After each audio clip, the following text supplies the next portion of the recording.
Kepergian Zizan dengan cara berlari di atas air membuat Wangso tersadar kalau dirinya tak mungkin bisa melampaui keahlian bela diri yang dikuasai gurunya. Wangso kini harus menggali ilmu bela diri di tempat lain sembari menikmati hari-harinya sebagai OKB alias orang kaya baru. Di rumah mewah warisan gurunya itulah pemuda tersebut terus terbayang-bayang akan kecantikan Zizan yang membuatnya khawatir bakal mengidap skizofrenia, sebuah gangguan yang mempengaruhi kemampuan seseorang untuk berpikir, merasakan, dan berperilaku dengan baik. 马步状、猴头刀、练法和打法，哎，不想了，再这么下去，你真没了。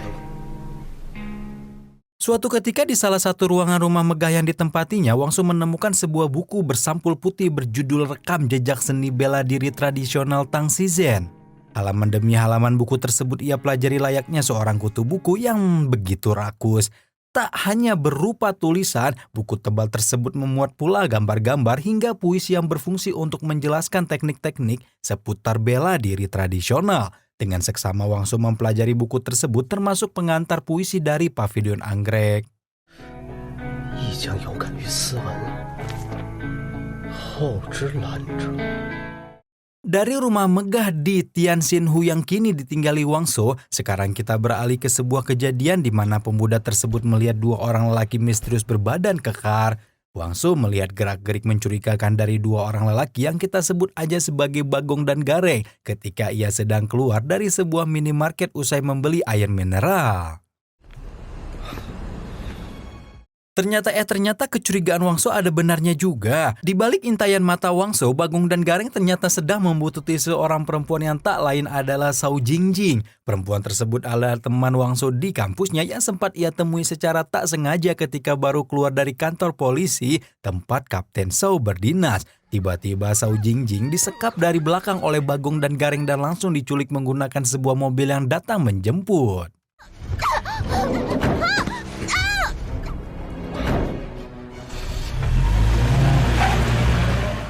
Sadar teman perempuannya sedang dalam bahaya, jelas saja kalau Wangso tak tinggal diam. Dia langsung berlari mengejar mobil tersebut yang melaju menjauh dari kejaran Wangso. Tapi uniknya, meski Bagong dan Gareng adalah penjahat, mereka tetap taat lalu lintas karena memilih berhenti ketika traffic light menyalakan lampu merah tanda kendaraan harus berhenti. Hal itu semakin memberi kesempatan bagi Wangso untuk bisa menjangkau mobil penculik Zhao Jingjing.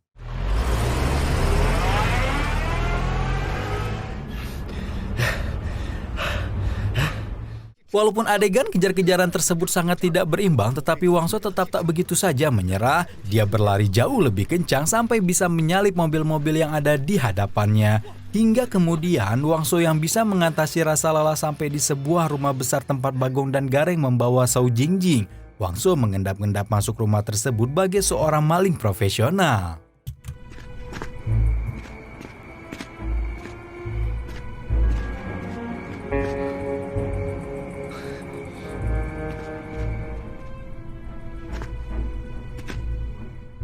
Sesampainya di dalam rumah, betapa terkejutnya Wangso ketika menyaksikan dengan mata kepalanya sendiri kalau Zhao Jingjing sedang disandra oleh komplotan Bagong dan Gareng. Mereka tak lain adalah komplotan penjahat yang dipimpin oleh Wu Zhenjiang, seorang lelaki jago bela diri yang sedang berurusan dengan seorang polisi bernama Zhao Ji. Rupa-rupanya Wu Chen yang pernah diperintahkan bosnya untuk menyuap Zhao Ji dengan uang 100.000 yuan atau sekitar 214 juta. Jika Zhao Jing tak setuju dengan tawaran tersebut, Zhao Jingjing yang merupakan anak sematawayangnya bakal dibunuh dengan sadis. Wah, kira-kira ada maksud apa ya sampai Zhao Ji harus disuap dan anaknya disandera? 哎呦，有一定道理哦。不过我觉得啊，不如把人直接杀了。带枪那不是等于我们就有枪了吗？如果他没带，那不是。 Wangso yang sedari tadi menguping rencana para penjahat jelas tak ingin membiarkan Zhao Jingjing dibunuh. Tapi sebelum Wangso beraksi, Zhao Ji yang sudah dinanti-nanti kedatangannya oleh Seng Yang keburu datang sendiri dengan tangan kosong. Ternyata polisi Zhao Ji tersebut adalah Kapten Zhao yang pernah menolong Wangso ketika ia dikeroyok oleh berandalan kakak Guang dan kawan-kawannya. Usut punya usut, Kapten Chow pernah mengalahkan pasukan Chen Yang di Teluk Laut Utara dan membawa pergi sejumlah barang berharga milik penjahat tersebut. Atas dasar itulah penjahat itu mengajak kerjasama kotor dengan cara menyuap Kapten Chow agar segera menyerahkan barang berharga milik penjahat yang diketahui bagian dari orang-orang grup peleton musuh pihak kepolisian. 就是想和你同流合污，大家一起发财。而且呢，你查了我们老板的货，这词不好听，但利益就白眼。 Karena Kapten Chow adalah polisi teladan yang tak mudah disuap, ia dengan terang-terangan menolak tawaran penjahat tersebut. Kapten Chow langsung menantang duel Chen Yang agar putri sematawayang kesayangannya dilepas. Pertarungan tangan kosong antara Kapten Chow dan Chen Yang akhirnya tak terhindarkan.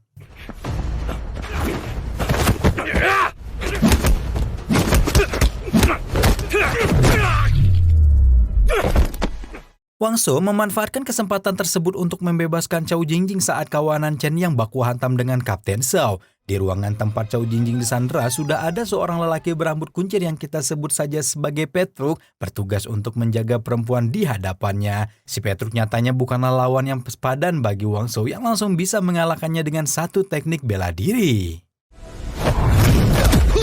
Akhirnya Wang Shou berhasil melepaskan Zhao Jingjing hingga mengambil sebuah koper yang diyakini berisi uang kotor ratusan ribu yuan yang bakal dijadikan alat menyuap Kapten Chow. Tak berselang lama Kapten Chow datang ke ruangan tersebut dengan kondisi babak belur penuh dengan luka. Tampak jelas ia terkena serangan benda-benda tajam dari kawanan Wu Chen yang berhasil ia singkirkan. Alih-alih berterima kasih langsung kepada Wang Shou karena telah membantu menyelamatkan putrinya, Kapten Chow justru sedikit tak senang. Sebab Wang Shou dianggap terlalu nekat karena berani menyelinap ke sarang penjahat yang bisa saja menghabisi nyawanya dengan kejam. Kapten Chow memperingatkan Wang Shou agar lain kali lapor polisi jika mengalami kejadian yang bisa mengancam keselamatan nyawanya. Sementara Kapten Chow menjaga TKP sambil menunggu polisi lain datang, ia meminta tolong kepada Wang Shou agar mengantar putrinya Zhao Jingjing pulang ke rumah. 多绑匪！是啊，天天在家还练呢。哎，你爸也真厉害啊，一下打倒那么多绑匪。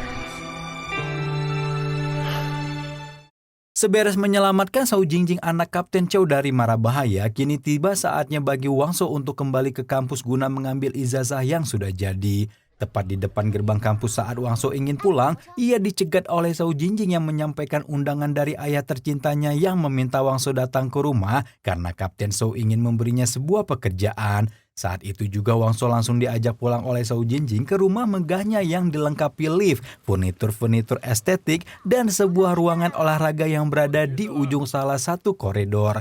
Di ruang olahraga itulah Wang Shou sudah ditunggu Kapten Chow hingga kemudian...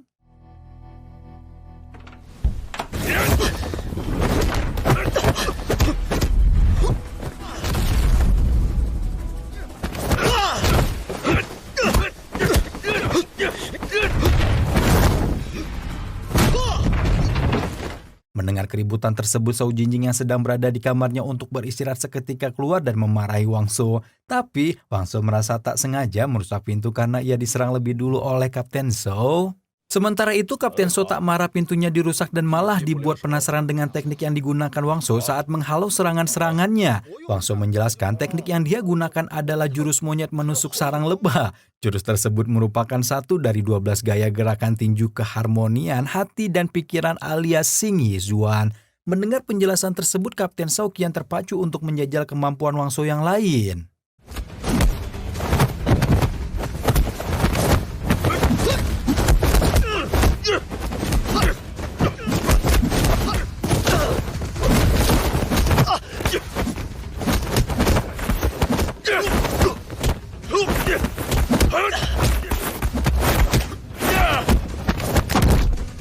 Sebagai tamu dan orang yang jauh lebih muda, Wang Shou tentu saja merasa tak enak karena telah membuat Kapten Chow terluka. Dan saat Wang Shou memastikan kondisi Kapten Chow, Zhao Jingjing datang marah-marah dari kamarnya karena Wang Shou karena dianggap telah sengaja membuat ayahnya terluka.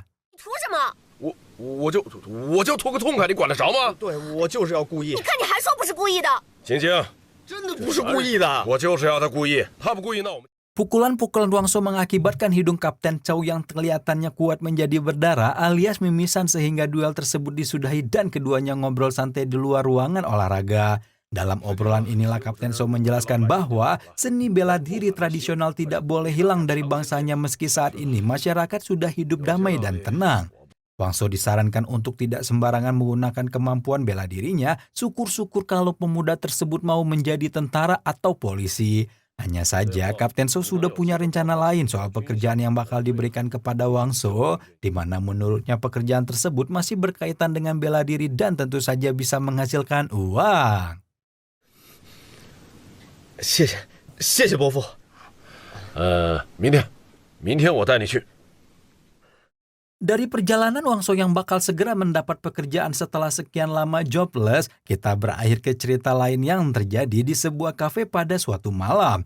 Di kafe tersebut segerombolan preman sedang berbuat onar sebelum akhirnya seorang mahasiswa program studi kerja bernama Zhao Xinglong berani menantang mereka.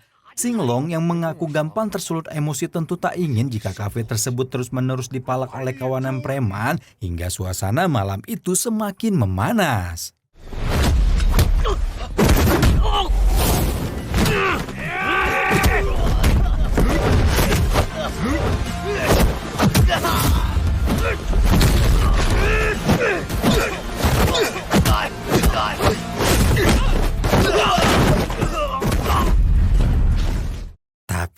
Tapi keberhasilan Xinglong mengusir kawanan preman justru tak diapresiasi oleh pemilik kafe karena tempat usahanya porak-porandakan gara-gara perkelahian itu. Xinglong yang ternyata bekerja di tempat tersebut malam itu juga dipecat oleh pemilik kafe yang kita sebut saja sebagai Uncle Mutong. 你别干了，有一些功夫别我，你这么能打，我这里真的装不下。 Kembali ke cerita Wang Sou, pemuda fresh graduate itu kini diajak ke tempat kerja yang telah dijanjikan Kapten Sou. Dijemput menggunakan mobil mewah yang tak biasa ditumpanginya, Wang Sou ternyata diboyong ke gedung bertingkat milik aliansi Taekwondo Mangseng. Saat pertama kali menginjakan kaki di tempat itu, Wang Sou mendapat penjelasan dari Kapten Sou bahwa tempat itu merupakan cabang serikat dan lembaga resmi di Tenggara. Tempat tersebut sudah bersifat komersial di mana segala kegiatannya sudah serba menggunakan uang dan tentu saja untuk berguru di sana dibutuhkan biaya yang sangat mahal. 你带我到这里来介绍什么工作？上电梯，我们去3。 Dalam perjalanan menuju lantai 36 menggunakan lift, Wang Sou diberitahu kalau di Taekwondo mempunyai banyak level yang mana level tertingginya ditandai dengan sabuk hitam. Sesaat kemudian Kapten Sou mengatakan bakal membawa pemuda tersebut kepada Ketua Li, pimpinan aliansi Taekwondo Manseng yang sangat disegani. Dan ternyata Wang Sou dibawa ke tempat tersebut karena keahliannya dibutuhkan untuk menduduki posisi sebagai penjaga perguruan demi menjaga reputasi ketika sedang ada ancaman dari luar. Seperti pencari kerja pada umumnya, Wang Sou tentu saja menanyakan seberapa besar gaji yang akan ia dapatkan sebagai seorang penjaga. Menurut Kapten Sou, gajinya bukan kaleng-kaleng karena mencapai 30.000 yuan atau setara dengan 64 juta per bulan. Di ujung penjelasannya, Kapten Sou menyebut kalau pekerjaan yang diemban Wang Sou biasa dikenal dengan istilah pelatih penjaga. 韩全道要我这个练国术的坐镇，他们管这份工作叫坐镇教练。 Lantai demi lantai gedung perguruan Taekwondo dijajaki Wang Sou hingga tibalah ia dan Kapten Sou di tempat ruangan Ketua Li yang dijaga oleh seorang ajudan bernama Li Feng. Ajudan tersebut terlihat tak senang dan meremehkan Wang Sou yang tampak masih lugu serta kelihatan biasa-biasa saja tak menunjukkan aura seorang ahli bela diri. Setelah dipersilakan masuk ke ruangan Ketua Li yang sudah lama menunggu, Wang Sou langsung ditinggal pergi Kapten Sou yang pamit dengan alasan masih banyak urusan di luar. Ketua Li ternyata seorang perempuan cantik yang begitu dihargai di perguruan Taekwondo tersebut dan tanpa babi, Bu. 我得先走了。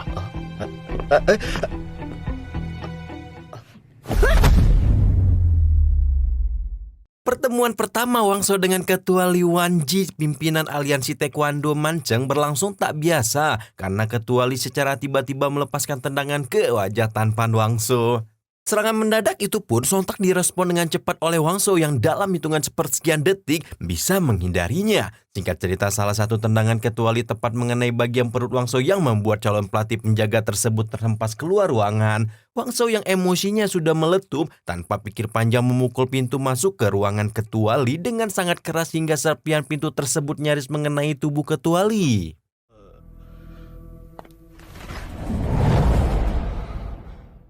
Sadar dirinya telah berbuat kerusakan, Wangso segera meminta maaf atas perbuatannya dan berharap agar ia tidak mendapatkan denda ganti rugi. Beruntung bagi Wangso, rusaknya pintu tersebut justru mendapat pujian dari Ketua Li yang menganggap pertarungan tadi sebagai ujian pertama dan berhasil dilewati Wangso sebelum resmi diangkat sebagai pelatih penjaga aliansi Taekwondo Manceng. 曹队长介绍的人果然有两下子，要是这一脚你接不住，就可以直接回。 Seperti pelamar kerja pada umumnya, tentu saja Wangso perlu tahu seberapa besar gaji yang akan ia dapatkan. Apakah sesuai dengan yang pernah dibocorkan Kapten Zhao atau tidak? Apalagi posisi yang dilamar Wangso di perguruan tersebut mempunyai resiko kerja tinggi dan tidak seenteng yang dibayangkan. Tapi ngomong-ngomong soal gaji, aspek ini cukup pelik karena aliansi Taekwondo Manceng punya prinsip yang berseberangan dengan Wangso. Prinsip perguruan bela diri itu berorientasi kepada bisnis, sedangkan Wangso menganggap bahwa seni bela diri digunakan untuk menjaga kehormatan. 王先生，请跟我来。 Belum tuntas menjelaskan soal nominal gaji setiap bulan yang bakal diterima Wangso, Ketua Li malah mengajak pemuda tersebut ke ruang VIP, tempat di mana para penjaga sedang menempa kemampuan taekwondo mereka. Di ruang itu pula jajaran petinggi aliansi Taekwondo Manceng berkumpul termasuk Direktur Wu yang sedang merencanakan suatu bisnis properti. Kepada Ketua Li, Direktur Wu yang berpengaruh karena modal kekayaannya menanyakan siapa sesungguhnya Wangso yang berani-berani melamar pekerjaan untuk posisi pelatih tingkat tinggi. Senada dengan Direktur Wu, perempuan cantik yang sedari tadi minum wine yakni manajer Zhang juga menanyakan hal yang sama kepada Ketua Li. 非常优秀的警察。是啊，老曹是那种特别刚猛的打法。对。 Di saat Ketua Li menerangkan kepada Direktur Wu dan manajer Wang bahwa Wangso datang ke tempat tersebut atas direkomendasikan Kapten Zhao, obrolan para petinggi bisnis itu tiba-tiba terhenti. Pasalnya mereka terkejut melihat Wangso yang sudah ganti baju taekwondo meluncur ke arah para jagoan taekwondo yang dari tadi kompak berlatih bersama. Ternyata Wangso ke-trigger dengan Li Feng yang sempat bertemu dengannya dalam keadaan tak senang ketika ia berada di depan ruangan Ketua Li. Sebagai ahli taekwondo sabuk hitam tingkat 4, Li Feng jelas semakin geram melihat tingkah Wangso yang dianggap terlalu songong. Dengan nafsu yang begitu membara, Li Feng segera pasang kuda-kuda untuk siap duel melawan Wangso. 跆拳道黑带4段，李峰。 Tepat sebelum Li Feng menjelaskan serangan pertama, ia dihadang Ketua Li yang berbisik-bisik memberikan informasi kepadanya tentang lawan yang bakal dihadapi. Ketua Li mewanti-wanti agar Li Feng waspada dengan Wangso karena pemuda itu diakui punya gerakan tangkas dan fleksibel hingga telah sukses melewati ujian pertama dari Ketua Li.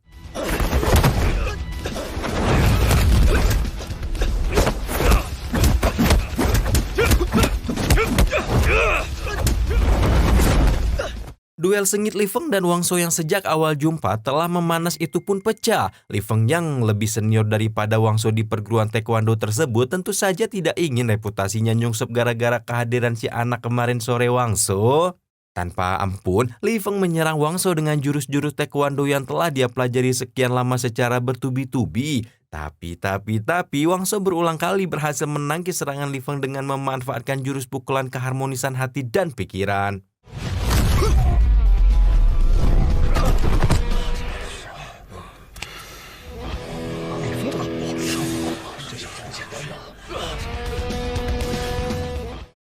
Tepuk tangan penuh pujian seketika datang dari manajer Zhang yang mengakui teknik bela diri Tai Chi yang diperagakan Wangso hingga berhasil mempermalukan Li Feng. Saat itu juga Wangso menjelaskan rahasia di balik jurus Tai Chi serta teknik-teknik bela diri tradisional lain yang pernah diajarkan gurunya Tang Shizhen. Sementara itu Li Feng yang jatuh dan dibuat malu mengancam bakal melakukan balas dendam kepada Wangso suatu hari nanti. 这玩意儿，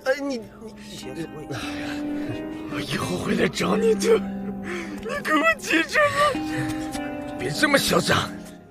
Belum kering keringat yang mengucur kepada tubuh Wangso, pemuda pemberani tersebut kini harus berhadapan dengan musuh lain. Dialah Liu Wenjun, si penguasa sabuk hitam tingkat 6 yang memiliki tubuh besar dan kekar. Tak ingin membuang-buang waktu, Wangso memberikan peringatan kepada Wenjun agar ia mundur saja jika bukan yang terkuat di perguruan ini. Tak ayal pernyataan Wangso yang penuh percaya diri tersebut kiat membuat Wenjun tersulut emosi hingga pertarungan kedua pun tak terelakkan.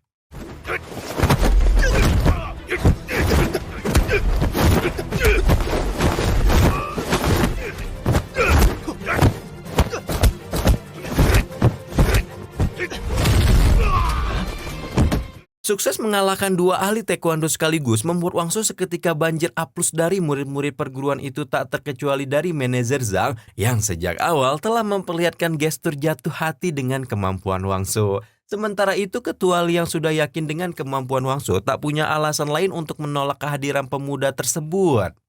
请跟我来，在正式应聘文件上签字。 Segera setelah melewati serentetan ujian yang cukup menantang, Wangso dibawa ke ruangan ketua Li untuk melakukan pendandatanganan kontrak kerja sama bersama Aliansi Taekwondo Mancheng. Meski baru pertama kali mendapatkan pekerjaan, tetapi Wangso tak ingin dirugikan oleh sejumlah poin di draft kontrak kerja yang disodorkan oleh Aliansi Taekwondo. Wangso mempersoalkan kompensasi yang diminta perusahaan sebesar gaji 1 bulan apabila ia merusak reputasi Aliansi Taekwondo Mancheng. 这最后这一条意思就是，如果来了踢馆的， Wangso yang tak sudi dengan dana kompensasi sebesar gaji 1 bulan atau setara dengan 45.000 yuan tak ingin ditindas begitu saja oleh perusahaan yang mempekerjakannya. Alhasil, Wangso tak gentar berdebat dengan ketua Li hingga akhirnya pasal tentang dana kompensasi apabila merusak reputasi perusahaan dihapus oleh ketua Li. Kesepakatan kedua belah pihak itu pun dinilai adil oleh Wangso yang langsung beranjak pulang berjalan kaki sambil membawa surat perjanjian. Namun setibanya di luar kantor, Wangso dijemput si cantik gadis manajer Zhang yang sudah mengundangnya untuk makan malam bersama. 不信。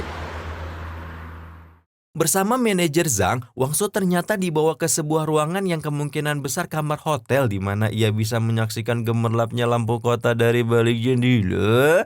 Di meja makan yang mepet ke jendela kamar itulah Wangso dan manajer Zhang berdua-duaan sehingga pemuda tersebut mendapat jamuan yang sungguh menggoda iman lantaran Wangso ditawari minuman beralkohol oleh manajer Zhang. Akan tetapi ia menolak tawaran itu karena menganggap alkohol bisa merusak usus. Sementara itu melihat kemolekan tubuh manajer Zhang yang aduhai, Wangso berusaha kuat menahan nafsunya karena sesuai ajaran ilmu bela diri nafsu terhadap wanita berbahaya bagi tubuh.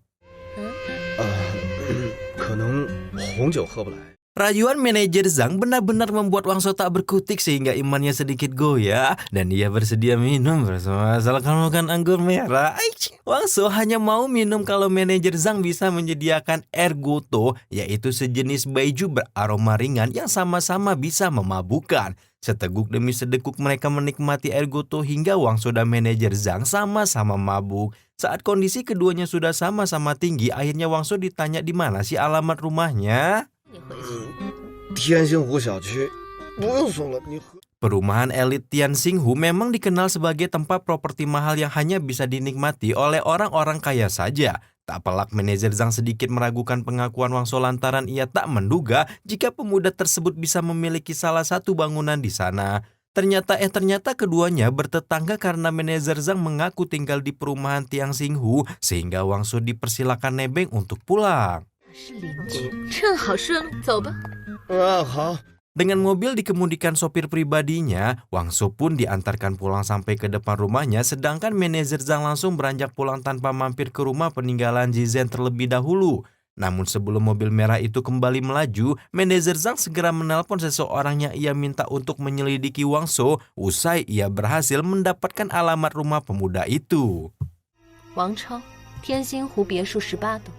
Usai ditinggal manajer Zhang sendirian, Wangso yang memandangi malam dari atas balkon malah memanfaatkan momen tersebut untuk belajar jurus mabuk otodidak tanpa bimbingan dari gurunya. Sementara itu di belahan bumi lain perang antar militer dengan senjata api berteknologi tinggi meletus sampai memporak-porandakan setiap bangunan di sekitarnya.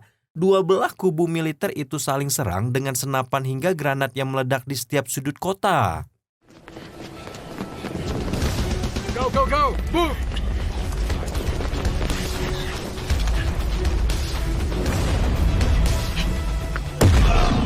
Ternyata peperangan tersebut diikuti oleh Tang Xizhen yang memakai masker hitam penutup wajahnya dan menjadi pelempar granat tersebut. Di ujung perang yang penuh dengan adegan tembak-menembak, Xizhen yang keberadaannya dipertanyakan Wangso harus menyerah setelah ia ditabrak sebuah mobil yang dikendarai militer lawan. Dan ternyata peperangan menegangkan itu hanyalah halusinasi Wang Shou, efek dari minuman beralkohol yang baru saja ia tenggak bersama manajer Zhang.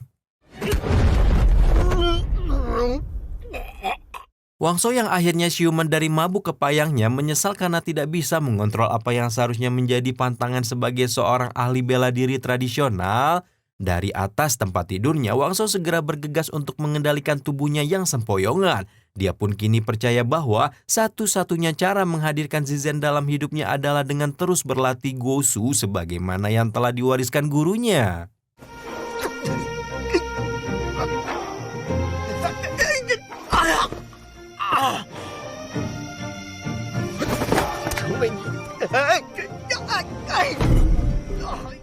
Selepas latihan di taman, Wang Shou harus bersiap diri untuk datang ke perguruan aliansi Taekwondo Mancheng karena ia mendapat panggilan mendadak dari tempat kerjanya. Rupa-rupanya perguruan aliansi Taekwondo Mancheng sedang didatangi seorang penantang yang mengalahkan setiap pelatih di sana. Wei, Sementara itu di sisi lain, manajer Zhang justru terus berusaha menggali beragam informasi tentang Wang Shou dan berkat informasi yang didapat dari asistennya, manajer Zhang berhasil membongkar rahasia Wang Shou yang bisa menempati rumah mewah tersebut. Sayangnya Zizen masih meninggalkan sisi misteriusnya karena asisten manajer Zhang hanya memiliki satu foto dari guru bela diri Wang Shou itu. 好，我马上过去。 Dan setibanya di gedung aliansi Taekwondo Mancheng, Wang Shou mendapat bocoran kalau penantang yang mencarinya adalah seorang mahasiswa jago bela diri penguasa teknik bela diri tingkat tinggi. Mahasiswa tersebut datang bersama dengan nona ahli Muay Thai, siapa lagi kalau bukan San Yisa. Kedatangan nona cantik yang selalu ingin bertarung tersebut menandakan kalau mahasiswa penantang Wang Shou bukan orang sembarangan. 吃我干嘛呀？这又不是我的地盘。军哥没事吧？没事。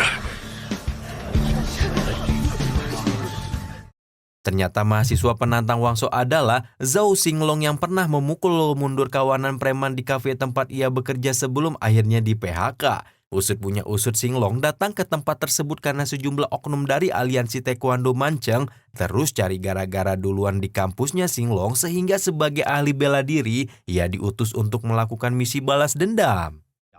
那就是不敢呗，堂堂习武之人。你呢，赵兴龙，事先说好，把你打残了可别怪我，你还有机会收回刚才的。 Kedatangan Xinglong yang telah mengalahkan penjaga-penjaga lain semakin membuat Wang Shou terpacu untuk segera unjuk gigi memamerkan keahlian bela dirinya. Apalagi Xinglong dan Wang Shou terlibat spy war, saling adu mulut yang menjadikan tensi pertemuan semakin tegang.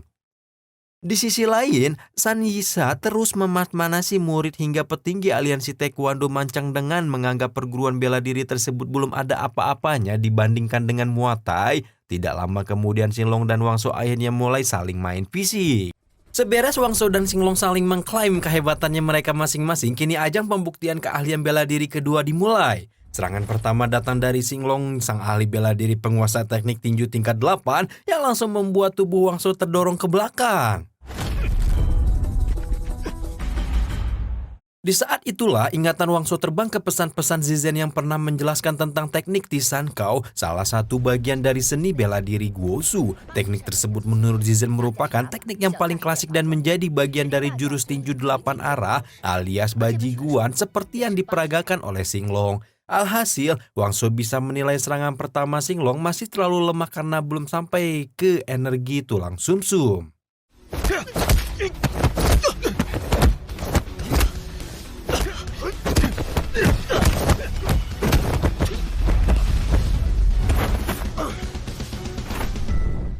San Yisa memberikan tepuk tangan untuk kedua kalinya terlebih pada jurus-jurus yang dikeluarkan pelatih penjaga Wang Shou. Yinsha yang melihat jurus Wang Shou lagi dan lagi teringat dengan apa yang pernah ditunjukkan Tang Zizen saat berhasil mengalahkannya.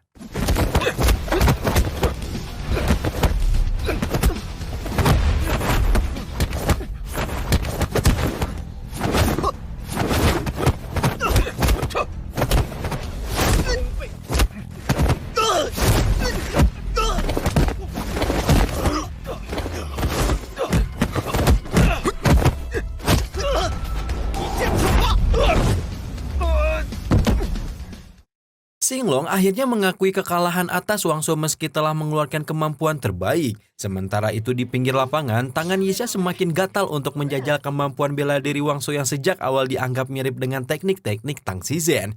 Meski demikian pertarungan Yinsa dengan Wangso batal tersaji saat itu karena manajer Zhang menyerobot datang untuk mengajak Wangso dan Xinglong minum bersama. Kini Wangso dan Xinglong resmi saling mengenal untuk kemudian menikmati kebersamaan bersama manajer Zhang.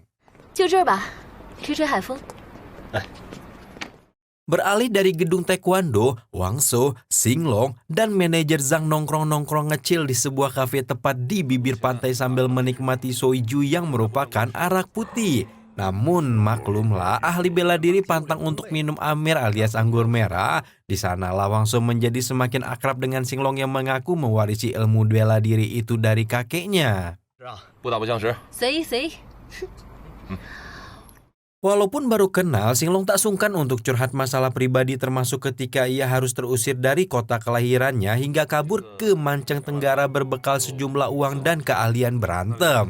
Singkat cerita, Xinglong berkenalan dengan Chan Yinsa yang ternyata membayarnya untuk menyerang perguruan aliansi taekwondo Mancang sebelumnya. 原来是这样，那陈银沙是谁？ Pertanyaan Wangso kepada Xinglong tentang siapa sesungguhnya Yinsa tiba-tiba saja ditimpali oleh manajer Zhang yang paham betul siapa itu Yinsa. Saat menjelaskan tentang si ahli Muay Thai itulah, manajer Zhang menyinggung nama Tang Xizhen yang tak lain merupakan guru rahasia Wangso. Wangso yang dituduh mengenal Xizhen oleh manajer Zhang mendadak pura-pura tak tahu karena ia memegang komitmen untuk merahasiakan informasi tentang Xizhen apabila ada orang yang menanyakannya. Situasi santai malam itu pun semakin mencair apabila ketika Wangso berargumen kalau saat itu seniman bela diri kebanyakan malah melakukan penindasan.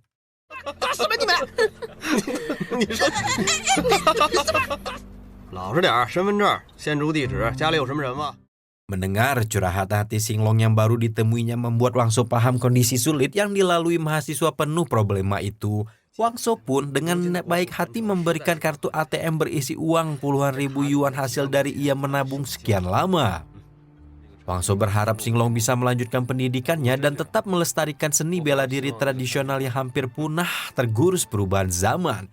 Sementara itu manajer Zhang terus berusaha memancing Wangso agar ia mengaku kalau pernah berguru dengan Tang Xizhen yang misterius. 有意思。得到唐子晨的真传，那我出钱办个。 Keesokan harinya dari dalam mobil merahnya, manajer Zhang menelepon seorang laki-laki yang diduga menguasai ilmu bela diri tingkat tinggi. Pasalnya lelaki dalam telepon tersebut diperintahkan manajer Zhang untuk menyelidiki rumah Wangso di perumahan Tiang Xinghu serta menggali informasi tentang Tang Xizhen. Hanya saja lelaki suruhan manajer Zhang meminta bayaran lebih tinggi saat mendengar nama Tang Xizhen karena ia paham betul kalau orang yang bakal dihadapi bukan sembarangan orang. 消息都发给我，你的报酬我会打到你的账。 Segera setelah menelepon laki-laki yang ditugaskan untuk menyelidiki Xizhen, manajer Zhang langsung menuju rumah Wangso dengan kemegahannya. Tanpa perlu lebih dulu masuk ke rumah mewah itu, Wangso dijemput manajer Zhang untuk pergi ke suatu tempat di mana para petarung sudah menunggu dan penasaran dengan kemampuan Wangso. Ternyata Wangso dibawa ke jalan port di kawasan bisnis terpadu dan menuju ke gedung di mana para pensiunan tentara bayaran berada. Wangso yang diberitahu bakal diadu dengan para mantan tentara bayaran seketika teringat dengan perkataan Xizhen yang pernah bertarung melawan tentara bayaran. 并运用的击击手段多是不顾自身安危，杀敌为上。 Menurut Xizhen, tentara bayaran tidak peduli dengan keselamatannya sendiri namun memprioritaskan misi untuk menghabisi target yang diincarnya. Istilah kata tentara bayaran akan mempertaruhkan nyawa mereka saat mendapat tugas dari yang membayarnya. Dan siapa sangka Xizhen saat itu mengaku pula kepada Wangso kalau ia pernah sesekali menjalankan pekerjaan sebagai tentara bayaran. 是第一要义，从地点我也可能成为他们的一员，而那个时候我自己的打法。 Segera setelah tiba di ruangan yang dituju manajer Zhang, pandangan Wangso menyisir setiap sudutnya yang dipenuhi dengan berbagai peralatan seni bela diri. Saat itu juga manajer Zhang mulai belak-belakan bercerita panjang lebar tentang dirinya yang ternyata seorang ahli wushu yang mahir menggunakan pedang untuk berbagai jurus. Tak ketinggalan manajer Zhang kembali menyinggung Wang Shou dengan membicarakan topik tentang teknik tombak yang pernah diajarkan Zizen kepada Wang Shou. Saat manajer Zhang sudah tak sabar ingin segera melihat Wang Shou baku hantam, nona cantik tersebut berjanji akan memberi sesuatu yang spesial jika Wang Shou berhasil mengalahkan para pensiunan tentara bayaran. Waduh, manajer Zhang ternyata berjanji bakal mengganti bajunya dengan baju yang seketika membuat Wang Shou kikuk. Apalagi ketika melihat manajer Zhang menulis sesuatu di atas meja kerjanya sambil membungkuk, pikiran Wang Shou malah menjadi semakin nakal.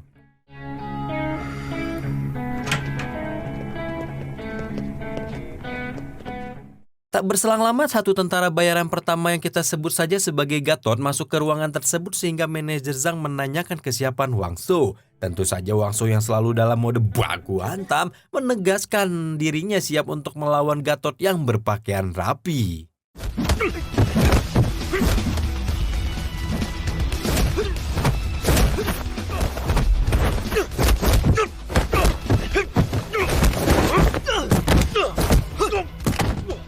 Melihat Gatot terjatuh, kini giliran tentara lain yakni Gembul yang menyerang Wang Shou sampai memepetkannya ke jendela kaca ruangan. Beruntung kaca ruangan itu cukup kuat sehingga Wang Shou tidak jatuh terjun bebas dari atas gedung. Belum beres Wang Shou menyudahi perlawanan Gembul, datang serangan lain dari satu tentara lain yakni Gogon yang berlari untuk membantu Gembul. Melawan dua tentara pensiunan tentara bayaran tersebut tentu saja membuat Wang Shou sedikit kewalahan. Tapi Wang Shou berhasil memaksimalkan energinya jauh lebih besar sampai kemudian... Dari tempat Wang Shou bertarung, kita bergeser ke sebuah trotoar kota yang sedang dipenuhi para pejalan kaki. Di tengah keramaian trotoar yang gak ada angkringan itu, seorang bapak-bapak bertabrakan dengan seorang perempuan bermasker yang menyelipkan secari kertas di tangannya. Kertas kecil itu ternyata bertulisan berbahaya yang menyadarkan si bapak-bapak kalau keselamatannya sedang terancam. Ternyata bapak-bapak yang diketahui bernama Profesor Andre itu sedang diincar segerombolan preman berdasi sebelum akhirnya ditolong oleh perempuan bermasker. Thank you. Balik lagi ke tempat Wang Shou bertanding, pertarungan satu lawan banyak itu belum juga rampung. Wang Shou masih berjibaku melawan para tentara bayaran sebelum akhirnya ia berhasil mengalahkan mereka dan mendapat tepuk tangan meriah dari manajer Zhang. 好好。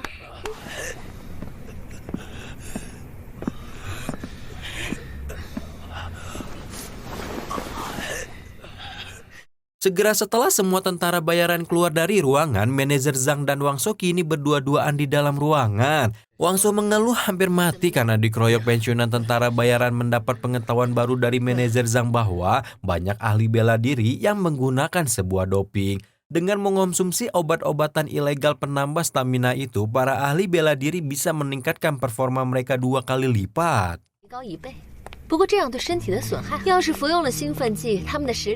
Tulisan tangan manajer Zhang di atas meja kertasnya sukses menjebak Wang Shou untuk membongkar rahasia berbagai teknik bela diri tradisional yang diajarkan Zizen. Wang Shou menjelaskan panjang kali lebar kali tinggi tentang teknik Tai Chi yang belum ia kuasai dengan sempurna. Tak pelak, penjabaran Wang Shou tentang teknik-teknik itu kian membuat manajer Zhang terpesona. Manajer cantik berambut merah itu pun membalas penjelasan Wang Shou tentang berbagai pengalaman tentang teknik pedangnya yang pernah ia dapatkan dari pendeta Tao di Gunung Wudang. Sesuai janji yang diucapkan sebelum Wang Shou bertarung melawan pensiunan tentara bayaran, manajer Zhang benar-benar menepati janjinya. Nona cantik itu segera berganti baju dan memamerkan keahliannya menari pedang tepat di depan mata Wang Shou. Pemuda itu sukses dibuat melongok saat melihat tubuh aduhai manajer Zhang menari-nari dengan anggun menggunakan pedangnya.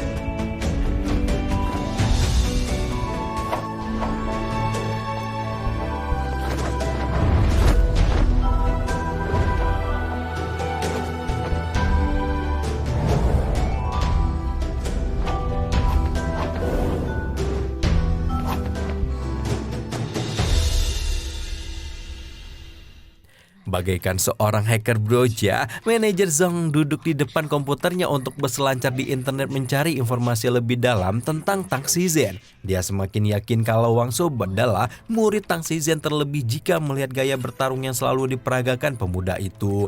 Namun misi rahasia manajer Zhang bukan tanpa resiko. Manajer Zhang harus mempertaruhkan yang ia punya karena jika misi itu gagal, maka ia akan kehilangan segalanya.